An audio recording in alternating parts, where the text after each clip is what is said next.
Breaking News, CNN. É isso que você acompanhou agora. A Câmara dos Deputados, ou a Comissão Especial da Câmara dos Deputados que avalia a PEC dos benefícios, acabou de aprovar neste momento a PEC. É uma correria por parte dos parlamentares, porque eles querem que a PEC siga agora para a votação em plenário. E é isso que deve acontecer. Hoje nós já mostramos, fizeram uma sessão especial na Câmara para cumprir o regimento de 10 sessões especiais antes da votação nessa comissão especial. Fizeram uma sessão de 1 minuto, portanto, agora nessa 11ª sessão agora, eles acabam de aprovar a PEC dos benefícios com 37 votos a favor, 1 contra e nenhuma abstenção. É isso, votação quase unânime, aliás, 36 votos a favor, 1 contra e nenhuma abstenção. São 37 votos no total nesse momento. A gente está com a nossa repórter em Brasília, Larissa Rodrigues, que está acompanhando essa votação, está ali do lado de fora.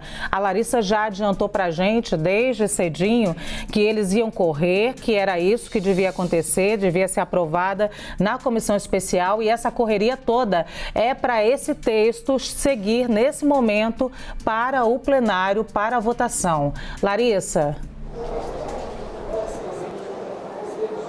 Oi, Luciana, boa tarde. É isso mesmo, o resultado elástico, 36 votos a favor e 1 contra aqui na comissão. Lembrando que essa comissão tem 38 membros. Durante o que a gente chama de orientação de bancada, que é aquele momento que os líderes de cada partido orientam como os deputados desses partidos devem votar, o único partido que se posicionou contra foi o Novo. O PT e demais partidos de oposição, apesar de durante todo o tempo terem tentado obstruir a votação, atrasar a votação e se posicionado contra também essa proposta, no fim das contas recomendaram ali que seus parlamentares, que seus deputados votassem a favor, com o argumento de que é necessário sim, de que a população está sofrendo, a gente sabe disso, mas a crítica principal desses partidos de oposição é a maneira como foi levado adiante esse texto, pulando algumas etapas. A gente vem falando desde a semana passada que quando o texto foi aprovado no Senado Federal, eles jogaram aqui para a Câmara dos Deputados e apensaram, ou seja,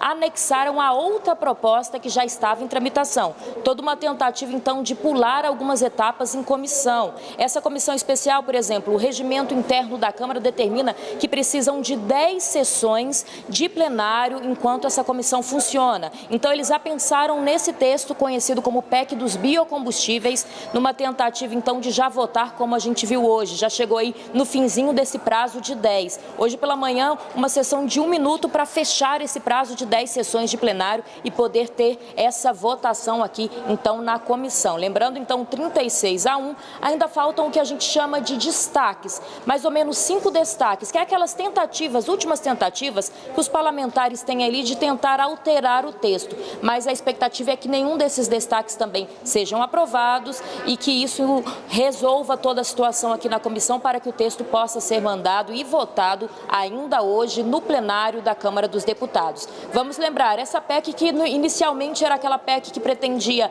ajudar os governos que zerassem alguns impostos que caem em cima dos combustíveis, depois se mudou totalmente esse texto, trazendo ali um pacotão de benefícios, ficou conhecida até essa PEC nos corredores do Congresso Nacional como um pacote de bondades. Ela traz aquele voucher caminhoneiro no valor de R$1.000 para os caminhoneiros, no finzinho ali também nas tentativas de votação no Senado, foi criado um vale para os taxistas. Logo depois também aumentou-se a previsão do Auxílio Brasil, saindo de R$400 para R$200, e ainda teve um aumento, traz um aumento no valor do Auxílio Gás, que vai passar de R$60 para mais ou menos R$120 a cada 2 meses. Todo um pacote de benefícios. Aqui na Câmara dos Deputados, na comissão, quem relatou esse texto foi o deputado Danilo Forte. Inicialmente ele chegou a dar algumas entrevistas dizendo que queria modificar esse texto, tirar primeiro aquele estado de emergência que a gente também tem trazido aqui e até acrescentar um novo benefício para motoristas de aplicativo.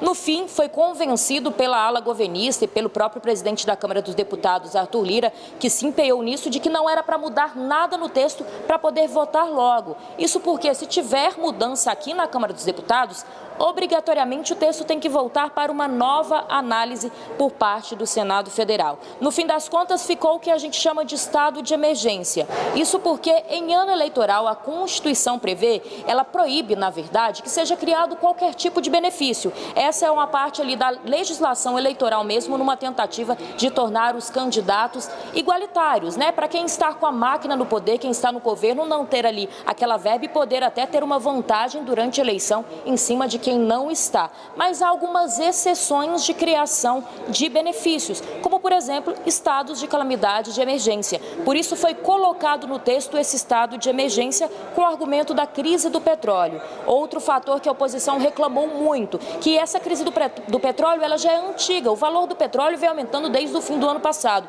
Por isso a oposição argumenta que não seria aí uma explicação plausível para se criar o estado de emergência e apenas uma tentativa do Palácio do Planalto de conseguir burlar a lei eleitoral em ano que o presidente Bolsonaro tenta, claro, a reeleição. A gente vai seguir acompanhando, a expectativa é que daqui a mais ou menos uma meia hora termine a votação na comissão. O presidente Arthur Lira já está aqui no Congresso Nacional na expectativa, de olho no quórum. Por enquanto, mais ou menos 420, 430 parlamentares dos 513.